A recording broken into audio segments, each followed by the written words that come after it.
નમસ્કાર મિત્રો, અમારી યુટ્યુબ ચેનલમાં તમારું હાર્દિક સ્વાગત છે। જો નવા હોય તો અમારી ચેનલને લાઈક, શેર, સબસ્ક્રાઈબ જરૂર કરી દેજો।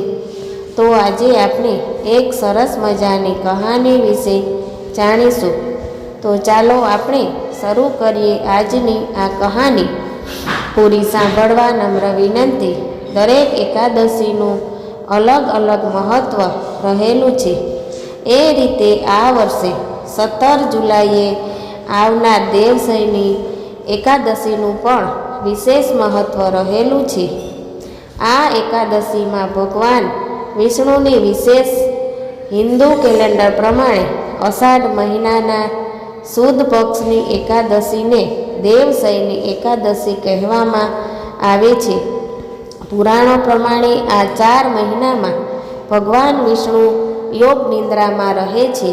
ત્યારબાદ કારતક મહિનાના સુદ પક્ષની એકાદશીએ ભગવાન વિષ્ણુની યોગ નિંદ્રા પૂર્ણ થાય છે। આ એકાદશીને દેવઉઠી એકાદશી કહેવામાં આવે છે। દેવશયની એકાદશી આ વખતે 17 જુલાઈએ આવી રહી છે। આ દિવસથી ચાતુર્માસ પણ શરૂ થઈ જાય છે। એટલે હવે 17 જુલાઈથી લગભગ 4 મહિના સુધી માંગલિક કાર્યો થઈ શકશે નહીં। શાસ્ત્રોમાં દેવશયની એકાદશીનું વિશેષ મહત્ત્વ, દરેક એકાદશીનું અલગ અલગ મહત્ત્વ રહેલું છે। એ રીતે આ વર્ષે 17 જુલાઈએ આવનારા દેવશયની એકાદશીનું પણ વિશેષ મહત્ત્વ રહેલું છે। આ એકાદશીમાં ભગવાન વિષ્ણુની વિશેષ પૂજા આરાધના કરવામાં આવે છે। શાસ્ત્રોમાં દેવશયની એકાદશીનું વિશેષ મહત્ત્વ રહેલું છે। ત્યારે આવો આપણે એકાદશી અને તેની સાથે જોડાયેલી કથા અને કલ્પના વિશે વિગતવાર જાણીએ। દેવશયની એકાદશી સાથે જોડાયેલી કથા કહેવાય છે કે દેવશયની એકાદશી પછી 4 મહિના ભગવાન પોઢી જાય છે। અજવાળી એકાદશી પછી ભગવાન વિષ્ણુ દેવલોકના પોતાના શયનખંડમાં શેષનાગની શૈયામાં આરામ કરવા જાય છે। ત્યારે પ્રશ્ન થાય કે જો ભગવાન સૂઈ જાય તો આ સંસાર કોણ ચલાવે? ભગવાન શા માટે પોઢી જતા હશે?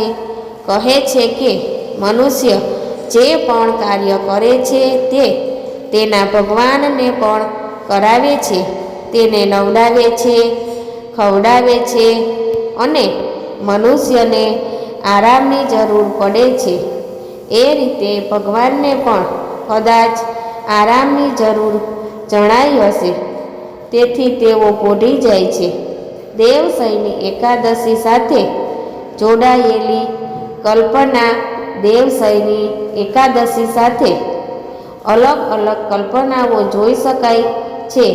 ભગવાને આપણને સુંદર સંસાર આપેલું છે, પરંતુ આજનો મનુષ્ય સવારથી રાત સુધી નીરજ જીવન જીવીને પ્રકૃતિ માણી શકતો નથી। ત્યારે ભગવાન પણ વિચારે છે કે આટલું સુંદર સંસાર અને માણસ આ રીતે જીવી રહ્યો છે, એટલે એ જોઈને કંટાળીને કદાચ ભગવાન સૂઈ જતા હોય એવી એક કલ્પના છે। બીજી કલ્પના એવી દર્શાવી છે કે બાપના મનાવવા છતાં પણ જો દીકરો ન માને તો બાપ કહે છે કે તને કરવું હોય તેમ કર। એ જ રીતે કદાચ મનુષ્ય અને ભગવાન વચ્ચે પણ બની શકે છે। આ એક માન્યતા છે। 4 મહિના પ્રભુ અન્ન અને જળ પણ આપે છે। ત્રીજી અને શ્રેષ્ઠ કલ્પનાની વાત કરીએ તો ચાતુર્માસમાં અષાઢ મહિનાથી 4 માસમાં ખેડૂત ખેતી કરે છે અને એને મહેનતનું ફળ મળતા તે પ્રસન્ન થઈને ભગવાનનો આભાર માને છે। ત્યારે ભગવાન તેને કહે છે કે હું તો આ 4 મહિના નિંદ્રામાં હતો। જે પણ કાંઈ કર્યું છે એ તે જ કર્યું છે, એટલે તેનો શ્રેય પણ તે મનુષ્યને જ આપે છે. આ રીતે ચાતુર્માસનું વિશેષ મહત્વ રહેલું છે અને દેવશયની એકાદશીનું પણ વિશેષ મહત્વ દર્શાવવામાં આવેલું છે, જેથી દેવશયની એકાદશી સાથે જોડાયેલી આ દરેક કલ્પનાની વિવિધ માન્યતાઓ છે તેમ કહી શકાય છે.